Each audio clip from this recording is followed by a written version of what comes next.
Hi hello ನಮಸ್ತೆ ಸ್ನೇಹಿತರೆ, ಎಲ್ಲರಿಗೂ ಕೂಡ ಮತ್ತೊಮ್ಮೆ ನಿಮ್ಮ ಯೂಟ್ಯೂಬ್ ಚಾನಲ್ಗೆ ಪ್ರೀತಿಯ ಸ್ವಾಗತ. ಕೆ ಪಿ ಎಸ್ ಸಿಯ ವಿಚಾರಕ್ಕೆ ಹೋರಾಟವನ್ನು ಮಾಡ್ಕೊಂಡು ಬಂದಿದ್ದಕ್ಕೆ ಕಡೆಗೆ ಒಂದಿಷ್ಟು ಒಳ್ಳೆಯ ಸುಧಾರಣೆಗಳು ಕೆ ಪಿ ಎಸ್ ಸಿಲಿ ಆಗುವಂಥ ಎಲ್ಲ ಸಂಭವಗಳು ಕೂಡ ಎದ್ದು ಕಾಣ್ತಾ ಇವೆ. ಈಗ ಆಲ್ರೆಡಿ ಸರ್ಕಾರಕ್ಕೂ ಕೂಡ ಈ ವಿಷಯದ ಬಗ್ಗೆ ತುಂಬ ಒತ್ತಡ ಬಂದಿದೆ. ಸದನದಲ್ಲಿ ಗಂಟೆಗಟ್ಟಲೆ ಈ ವಿಷಯ ಚರ್ಚೆ ಆಗಿದೆ. ಮುಖ್ಯವಾಗಿ ಕೆ ಪಿ ಎಸ್ ಸಿ 2 ಬಾರಿ ಮರುಪರೀಕ್ಷೆಯಲ್ಲೂ ಕೂಡ ಪ್ರಶ್ನೆ ಪತ್ರಿಕೆಯಲ್ಲಿ ಕನ್ನಡ ಪ್ರಶ್ನೆಗಳಿಗೆ ಏನು ಮಾಡಿರ್ತಕ್ಕಂಥ ಟ್ರಾನ್ಸ್ಲೇಷನಿಂದ ಆಗಿರುವಂಥ ದೋಷಗಳು, ಈ ವಿಷಯ ತುಂಬ ಮುನ್ನೆಲೆಗೆ ಬಂದ ನಂತರ ಕೆ ಪಿ ಎಸ್ ಸಿಯಲ್ಲಿ ಅಕ್ರಮಗಳ ಏನು ನೇಮಕಾತಿ ನಡೀತವೆ. ಆಲ್ರೆಡಿ AEE ಕೂಡ ಕೋರ್ಟ್ಗೆ ಹೋಯಿತು.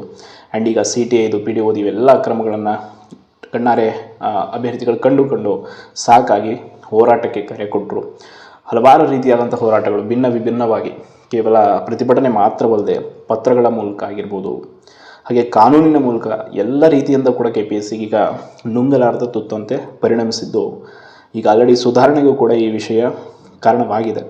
ಮುಖ್ಯವಾಗಿ ಈ ಬಾರಿಯ ಪರೀಕ್ಷೆಯನ್ನು ರದ್ದುಗೊಳಿಸಬೇಕು ಆ್ಯಂಡ್ ಮರು ಅಧಿಸೂಚನೆ ಹೊರಡಿಸಬೇಕು ಅನ್ನೋ ಬೇಡಿಕೆ ಏನಿದೆ, ಈ ಬೇಡಿಕೆಯನ್ನು ಮುಂದಿಟ್ಕೊಂಡು KITಗೆ ಶ್ರೀಕೃಷ್ಣ ಮತ್ತು ಪವಿತ್ರ ಅವರು ಏನು ಅರ್ಜಿಯನ್ನು ಹಾಕಿದ್ದಾರೆ. ಸೊ ಈ ಅರ್ಜಿಯ ವಿಚಾರಣೆಯ ಅಂತಿಮ ತೀರ್ಪನ್ನು ಇನ್ನೊಂದು ವಾರದೊಳಗಡೆ KIT ಪ್ರಕಟ ಮಾಡ್ತೀವಿ ಅಂತ ಹೇಳಿದ್ದಾರೆ. ಬಟ್ ಅದು ಕೂಡ ಪ್ರಶ್ನೆ ಪತ್ರಿಕೆಯಲ್ಲಾಗಿರುವಂಥ ಲೋಪದೋಷಗಳ ಏನು ವರದಿ ಇದೆಯಾ, ತಜ್ಞರ ವರದಿ ಅಂತ ಕೆ ಪಿ ಎಸ್ ಸಿ ಅವರಿಂದ, ಅದನ್ನು ಕೋರ್ಟ್ಗೆ ಸಬ್ಮಿಟ್ ಮಾಡಿದ ಮೇಲೆ ಅವರು ಈ ವಿಷಯದ ಜಡ್ಜ್ಮೆಂಟನ್ನು ಕೊಡ್ತೀವಿ ಅಂತ ಹೇಳಿದ್ದಾರೆ. ಬಟ್ ಜಡ್ಜ್ಮೆಂಟ್ ಏನಾದರೂ ಬರಲಿ, ಆ ವಿಷಯ ವ್ಯತಿರಿಕ್ತವಾಗಿರಲಿ ಅಥವಾ ಕೆ ಪಿ ಎಸ್ ಸಿ ಪರವಾಗಿರಲಿ, ಬಟ್ ಮುಖ್ಯ ಪರೀಕ್ಷೆಗೆ ಈಗ ಆಲ್ರೆಡಿ ದಿನಾಂಕ ನಿಗದಿ ಆಗಿತ್ತು 28ನೇ ತಾರೀಕು. ಸೊ ತುಂಬ ಜನ ಆಸ್ಪಿರೆಂಟ್ಸ್ ಯಾರು ಪ್ರಿಲಿಮ್ಸ್ ಕ್ಲಿಯರ್ ಆಗಿದೆ ಅವರೆಲ್ಲ ಕಾಯ್ತಾ ಇದ್ದೀರಾ ಮುಖ್ಯ ಪರೀಕ್ಷೆ ದಿನಾಂಕ ಅದೇ ದಿನಾಂಕದಲ್ಲಿ ನಡೆಯುತ್ತಾ ಅಂತ. ಆಲ್ರೆಡಿ ಇವತ್ತು ಪತ್ರಿಕಾ ಪ್ರಕಟಣೆಯಲ್ಲಿ ಬಂದಿರುವ ಮಾಹಿತಿಯಂತೆ ಮುಖ್ಯ ಪರೀಕ್ಷೆಯನ್ನು ಮುಂದೂಡಿಕೆ ಮಾಡ್ತೀವಿ ಅಂತ ಹೇಳಿದ್ದಾರೆ. ಈಗ ಆಲ್ರೆಡಿ KITಯಲ್ಲಿ ಕೂಡ ಪ್ರಕರಣ ಇರೋದರಿಂದ ಈ ಪ್ರಕರಣ ಇಲ್ಲಿಗೆ ಸುಖಾಂತ್ಯವನ್ನು ಕಾಣೋದಿಲ್ಲ. ಕಾರಣ ಇನ್ ಕೇಸ್ ಕನ್ನಡ ಮಾಧ್ಯಮ ಅಭ್ಯರ್ಥಿಗಳಿಗೆ ಇಲ್ಲಿ ನ್ಯಾಯ ಸಿಕ್ಕಿಲ್ಲ ಅಂದರೆ ಮತ್ತೆ ಹೈಕೋರ್ಟ್ ಮೊರೆ ಹೋಗುವಂಥ ಸಾಧ್ಯತೆ ಇದೆ. ಸೊ ಈ ಪ್ರಕರಣ ಮುಂದೆ ಹೋಗ್ತಾನೆ ಇರೋದರಿಂದ ಈಗ ಪರೀಕ್ಷೆಯ ಗೊಂದಲದಲ್ಲೂ ಕೂಡ ಅಭ್ಯರ್ಥಿಗಳು ಈ ವಿಚಾರವನ್ನು ಸ್ಪಷ್ಟವಾಗಿ ಪರೀಕ್ಷೆ ಬಗ್ಗೆ, ದಿನಾಂಕದ ಬಗ್ಗೆ ಕೂಡ ಸ್ಪಷ್ಟತೆ ಇಲ್ಲ ಅನ್ನೋದು ಕೆ ಪಿ ಎಸ್ ಸಿಯಿಂದನೇ ಈಗ ಏನು ಈ ಮಾಹಿತಿ ಬಂದಿದೆ. ಹಾಗೆ ಇನ್ನೂ ಕೂಡ ಪರೀಕ್ಷಾ ಕೇಂದ್ರಗಳ ಬಗ್ಗೆ ಕೂಡ ಯಾವುದೇ ಮಾಹಿತಿ ಇಲ್ಲ. ಈ ಎಲ್ಲ ವಿಷಯದಿಂದಾಗಿ ಕೆ ಪಿ ಎಸ್ ಸಿಯವರು ನಿರ್ಧಾರ ಮಾಡ್ಕೊಂಡು ಬಿಟ್ಟಿದ್ದಾರೆ, ನಾವು ಮುಖ್ಯ ಪರೀಕ್ಷೆನ ಮುಂದೂಡ್ತೀವಿ ನಾವು ಕೊಟ್ಟಿರೋ ದಿನಾಂಕವನ್ನು ಅಂತ. ಬಟ್ ಅದು ನಮಗೆ ಬೇಡದೇ ಇರೋ ವಿಷಯ. ನಮಗೆ ಬೇಕಾಗಿರೋದು ಕನ್ನಡ ಮಾಧ್ಯಮ ಅಭ್ಯರ್ಥಿಗಳಿಗೆ ನ್ಯಾಯ, ಅಂದರೆ ಮರು ಅಧಿಸೂಚನೆ ಅಷ್ಟೇ. ಸೊ ಹಾಗೆ ಇನ್ನೊಂದು ಇಂಪಾರ್ಟೆಂಟ್ ವಿಷಯ, ಕೆ ಪಿ ಎಸ್ ಸಿಲಿ ನಿಮ್ಗೆ ಗೊತ್ತಿರೋ ಹಾಗೆ 15+1 16 ಜನ ಮೆಂಬರ್ಸ್ ಇದ್ದಾರೆ. ಸೊ ಈ 16 ಜನ ಮೆಂಬರ್ಸ್ಗೆ ಲಕ್ಸುರಿಯಸ್ ಆದಂಥ ಇನೋವಾ ಕ್ರಿಸ್ಟಾ ಆ್ಯಂಡ್ ಅವರಿಗೆಲ್ಲ 2 ಲಕ್ಷ ರೂಪಾಯಿ ಸ್ಯಾಲ್ರಿ ಇದೆಲ್ಲವನ್ನು ಕೊಟ್ಟು ಸರ್ಕಾರ ಕೂಡ ಹೊರೆಯನ್ನು ಮಾಡಿಕೊಂಡಿದೆ. ಆ ಕಾರಣಕ್ಕಾಗಿಯೇ ಈ ಎಲ್ಲ ಸದಸ್ಯರು ಇದ್ದರೂ ಕೂಡ ನೇಮಕಾತಿಯಲ್ಲಿ ಗೌಪ್ಯತೆ ಕಾಪಾಡೋದಾಗಿರ್ಬೋದು, ಭ್ರಷ್ಟಾಚಾರವನ್ನು ನಿಗ್ರಹಿಸೋದಕ್ಕೆ ಆಗ್ತಾ ಇಲ್ಲ ಅನ್ನೋ ಕಾರಣಕ್ಕಾಗಿ ತುಂಬ ಸಲಹೆ ಸೂಚನೆಗಳನ್ನು ಸರ್ಕಾರ ಸ್ವೀಕರಿಸಿ ಸಚಿವ ಸಂಪುಟ ಸಭೆಯಲ್ಲಿ ಈ ವಿಷಯವನ್ನೇ ಮುಂದಿಟ್ಕೊಂಡು ಈ ಸದಸ್ಯರ ಸಂಖ್ಯೆಯನ್ನು 8ಕ್ಕೆ ಇಳಿಸೋದಕ್ಕೆ ಸಿದ್ಧತೆ ಮಾಡಿಕೊಂಡಿದೆ. ನಮ್ಮ ಕೇಂದ್ರ ಲೋಕಸೇವಾ ಆಯೋಗದ UPSCಯಲ್ಲಿ ಕೇವಲ 6 ಜನ ಸದಸ್ಯರು ತುಂಬ ವ್ಯವಸ್ಥಿತವಾಗಿ ಕೆಲಸವನ್ನು ಮಾಡ್ತಾ ಇದ್ದಾರೆ. ಬಟ್ ಇಲ್ಲಿ 15 ಜನ ಇದ್ದಾರೆ.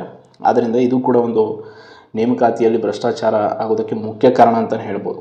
ಈ ಸದಸ್ಯರು ಯಾವುದೇ ಕಾರಣಕ್ಕೂ ಆಮಿಷಗಳಿಗೆ ಒಳಗಾಗಲ್ಲ ಅಂತ ಹೇಳೋಕ್ಕಾಗಲ್ಲ. ಸೊ ಅದೇ ಕಾರಣಕ್ಕೆ ಅವರನ್ನು 8 ಸದಸ್ಯರ ಸಮಿತಿಯನ್ನು ಕೆ ಪಿ ಎಸ್ ಸಿಗೆ ಮಾಡಬೇಕು ಅನ್ನೋ ನಿರ್ಧಾರ ಇದೆ.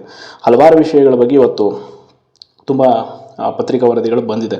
ಸದಸ್ಯರ ಸಂಖ್ಯೆ ಇಳಿಕೆ ಬಗ್ಗೆ ಆಗಿರ್ಬೋದು, ಮುಖ್ಯ ಪರೀಕ್ಷೆ ವಿಚಾರ ಆಗಿರ್ಬೋದು, ಆ್ಯಂಡ್ KIT ವಿಚಾರ, ಹಾಗೆ ಮುಂದೆ ಈ KIT ಎಲ್ಲೂ ಕೂಡ ಜಡ್ಜ್ಮೆಂಟ್ ಆದಮೇಲೆ ಏನಾಗುತ್ತೆ ಅನ್ನೋ ವಿಷಯವನ್ನು ಕೂಡ ಕ್ಲಿಯರಾಗಿ ಹೇಳಿಬಿಟ್ಟಿದ್ದಾರೆ.